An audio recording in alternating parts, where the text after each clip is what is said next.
Tuhan pada hari ini, berikan yang terbaik kepada Tuhan. Sepanjang kehidupan kita memasuki awal 2025 ini, apa yang akan kita beri kepada Tuhan? Itu tergantung bagaimana kita punya sikap dan hati kita. Baik buruknya masalah dalam setiap kehidupan kita, kita harus tetap beri yang terbaik kepada Tuhan melalui doa, pujian, penyembahan, dan baca Alkitab. Itu adalah sesuatu hal, kemampuan, kekuatan untuk kita bisa menghadapi hari-hari yang ke depan ini, ya. Kalau kita mau lihat Lukas 7, 36 dan 50, perikopnya tentang Yesus diurapi oleh perempuan berdosa. Identiknya begini, ya. Kebanyakan hari-hari ini orang dunia melihat status orang-orang yang gak berkenan. Contoh kemarin, ya, saya ada ketemu dengan wanita-wanita yang bekerja di bar atau di diskotik, ya, atau wanita yang menjajakan dirinya. Identik kita ini orang benar, selalu menghakimi orang-orang dalam posisi yang seperti itu. Kalau kita menghakimi, bagaimana kita masuk di dalam dunia mereka yang akan dibawa pengenalan akan Tuhan?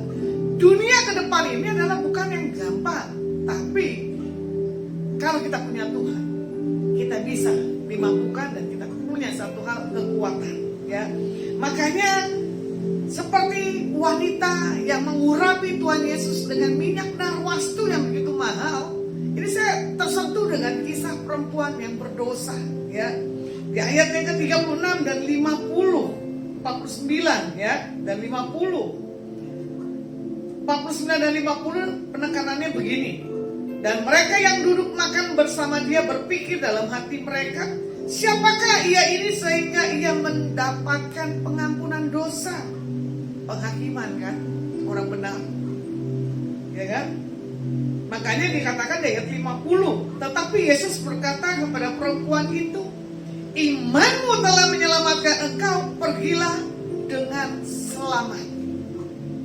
Satu perkataan yang Tuhan Yesus berikan di atas wanita yang berdosa ini, cuman katanya begini, pergilah dengan selamat.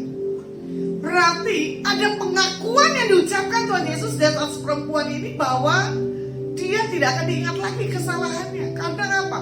Ada pribadi Tuhan Yesus yang sudah menyelamatkan, menolong, dan memperkatakan pergilah dan engkau dengan selamat. Belum tentu, ya, orang yang sudah mendapatkan perkataan pergilah dengan selamat, dia tidak melakukan apa menjadi keputusan Tuhan di dalam memenangkan banyak jiwa ke bawah ke dalam tangan Tuhan. Seperti Matius 29, ya, jadikanlah semua bangsa muridku. Belum tentu juga saya yang menyampaikan isi hati Tuhan. Bisa juga melakukan penginjilan seperti wanita yang berdosa. Karena apa? Wanita yang berdosa ini saya tahu berarti kan apa? Karakteristiknya, perjalanan hidupnya, royal dirinya, bagaimana dia punya penginjilan yang begitu kuat nanti yang akan ditemui, itu sungguh dibuat Tuhan itu dahsyat, ya. Makanya kadang perjalanan kita tidak tahu ditemui dengan siapa dan berjumpa dengan siapa, tapi ada satu figur yang nanti orang itu akan tersentuh. Makanya kisah di atas adalah menceritakan dua orang yang berbeda, orang kaya dan orang berdosa. Identik kelas itu yang membedakan seseorang untuk bisa dikenal. Contoh, kemarin ada Sinciaan, ya. Ini yang bagi saya lucu sekali. Saya suka kalau udah diundang, ya. Tiba-tiba mantu dari Menara Doa Polu telepon saya, WA, nggak dijawab kali, ya. Saya ajaklah security dari Paragon Mall. Saya bilang, Bu, ayo ikut saya, yuk kita Sincian ke pos. Jangan, nanti saya dipecat. Enggak lah, kan kamu pergi sama saya bilang gitu tuh. Nah, terkadang orang di posisi yang rendah, saya tidak bicara tentang wanita yang berdosa, ya, posisi yang terendah, sapam gitu, ya, kan gak dianggap. Tapi saya menganggap semua sama di mata Tuhan. Akhirnya kita naik Grab, saya tidak bawa kendaraan. Dia bilang, astagfirullahaladzim, Bu, tidak salah bawa saya. Memang kenapa? Memang ada perbedaan kelas. Saya bilang gak ada. Semua di mata Tuhan sama. Akhirnya dia berjalan masuk ke rumah Pak Posunko, ya, pemilik Menara Doa Polus. Kita bilang, Pak, maaf, saya bawa security. Sampai dia bilang ini, aduh Bu, saya bangga bisa ketemu owner langsung. Biasanya saya cuma bayangan di belakang. Nah ini dia. Satu sisi, kamu mau fotoan dengan mantunya yang model. Saya bilang, gak apa-apa Bu, gak apa-apa. Akhirnya siap foto. Sampai dia bilang ini, astagfirullahaladzim, Bu terima kasih kalau saya sudah bisa berfoto dengan mantunya. Sementara mantunya nggak menganggap diri ini spesial, karena itu semuanya sama di mata Tuhan. Sampai mantunya bilang begini, Ibu Diana, Ibu tolong ya, kita ini open house, kita ini mencari Ibu di sekian banyak karyawan, Ibu ini spesial. Wow, saya sampai kaget, gitu toh. Dengan berjalannya waktu, saya memberikan terbaik buat tempat ini, dan ternyata saya mendapatkan yang terbaik. Akhirnya saya ajak tim saya telepon cara dadakan.